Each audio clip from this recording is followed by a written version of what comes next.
نمرود قدیم بابل کا ایک ظالم بادشاہ تھا جس نے خود کو خدا قرار دے رکھا تھا۔ نمرود کا ذکر قرآن میں براہ راست نہیں کیا گیا، لیکن اسلامی روایات اور تفاسیر میں اسے حضرت ابراہیم علیہ السلام کے ساتھ منسوب کیا جاتا ہے۔ نمرود بت پرستی کو فروغ دیتا تھا اور اس نے حضرت ابراہیم علیہ السلام کے اللہ کے واحد ہونے کے دعوے کو چیلنج کیا۔ نمرود اپنی طاقت اور بادشاہت پر بہت مغرور تھا اور وہ یہ دعویٰ کرتا تھا کہ وہ زندگی اور موت پر قادر ہے۔ حضرت ابراہیم علیہ السلام نے اسے توحید کی دعوت دی، مگر نمرود نے اللہ کے وجود کو تسلیم کرنے سے انکار کیا اور خود کو خدا سمجھنے لگا۔ نمرود کے بارے میں مشہور ہے کہ اس نے اپنی ضد اور تکبر کی وجہ سے اللہ کے عذاب کا سامنا کیا۔ نمرود کا اصل نام تاریخی طور پر واضح طور پر معلوم نہیں ہے۔ نمرود کو زیادہ تر ایک لقب اس کی شخصیت کے طور پر سمجھا جاتا ہے، جس کا مطلب ہوتا ہے ظالم، سرکش۔ اسلامی روایات کے مطابق نمرود نے خواب میں دیکھا کہ اس کی سلطنت کو ایک بچہ ختم کر دے گا جو مستقبل میں پیدا ہونے والا ہے۔ خواب دیکھنے کے بعد نمرود نے اپنے درباریوں اور نجومیوں سے تعبیر پوچھی۔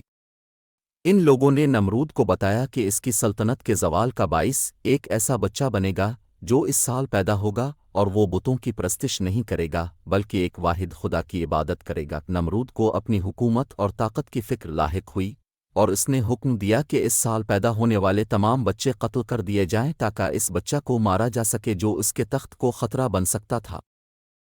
حضرت ابراہیم علیہ السلام کی والدہ کو بھی یہ خدشہ لاحق تھا کہ ان کا بیٹا نمرود کے سپاہیوں کے ہاتھوں قتل نہ ہو جائے، چنانچہ انہوں نے ایک خفیہ تدبیر اختیار کی۔ روایت کے مطابق جب حضرت ابراہیم علیہ السلام کی پیدائش کا وقت قریب آیا تو ان کی والدہ انہیں ایک غار میں لے گئیں جو شہر سے دور واقع تھا۔ وہاں انہوں نے حضرت ابراہیم علیہ السلام کو جنم دیا اور انہیں اسی غار میں چھوڑ دیا۔ اللہ تعالیٰ کی قدرت سے حضرت ابراہیم علیہ السلام کا رزق اسی غار میں فراہم کیا جاتا رہا۔ روایات کے مطابق ایک معجزانہ طریقے سے حضرت ابراہیم علیہ السلام کو دودھ ملتا رہا اور وہ غار میں محفوظ رہے جہاں نمرود کے سپاہی انہیں تلاش نہیں کر سکے۔ حضرت ابراہیم علیہ السلام کچھ عرصے تک اسی غار میں رہے اور جب وہ کچھ بڑے ہوئے تو ان کی والدہ انہیں وہاں سے لے آئیں۔ اس طرح حضرت ابراہیم علیہ السلام نمرود کے ظلم سے محفوظ رہے اور بعد میں اللہ کے حکم سے انہوں نے نمرود اور اس کی باطل پرستی کے خلاف جدوجہد کی۔ حضرت ابراہیم علیہ السلام کا 4 پرندوں کو زندہ کرنے کا واقعہ قرآن مجید کی سورت البقرہ میں ذکر کیا گیا ہے۔ یہ واقعہ اللہ تعالیٰ کی قدرت اور مردوں کو زندہ کرنے کی نشانی کے طور پر بیان کیا گیا ہے۔ ایک دن حضرت ابراہیم علیہ السلام نے اللہ تعالیٰ سے سوال کیا کہ وہ کس طرح مردوں کو زندہ کرے گا۔ حضرت ابراہیم علیہ السلام کا ایمان اللہ پر کامل تھا، لیکن انہوں نے یہ سوال اپنے ایمان کو مزید تقویت دینے کے لیے کیا تاکہ وہ اللہ کی قدرت کا مشاہدہ کر سکیں۔ اللہ تعالیٰ نے ان کے سوال کے جواب میں فرمایا، اور جب ابراہیم نے کہا، اے میرے رب، مجھے دکھا کہ تو مردوں کو کس طرح زندہ کرتا ہے، اللہ نے فرمایا، کیا تم ایمان نہیں رکھتے؟ ابراہیم نے کہا، کیوں نہیں؟ ایمان تو رکھتا ہوں لیکن دل کا اطمینان چاہتا ہوں۔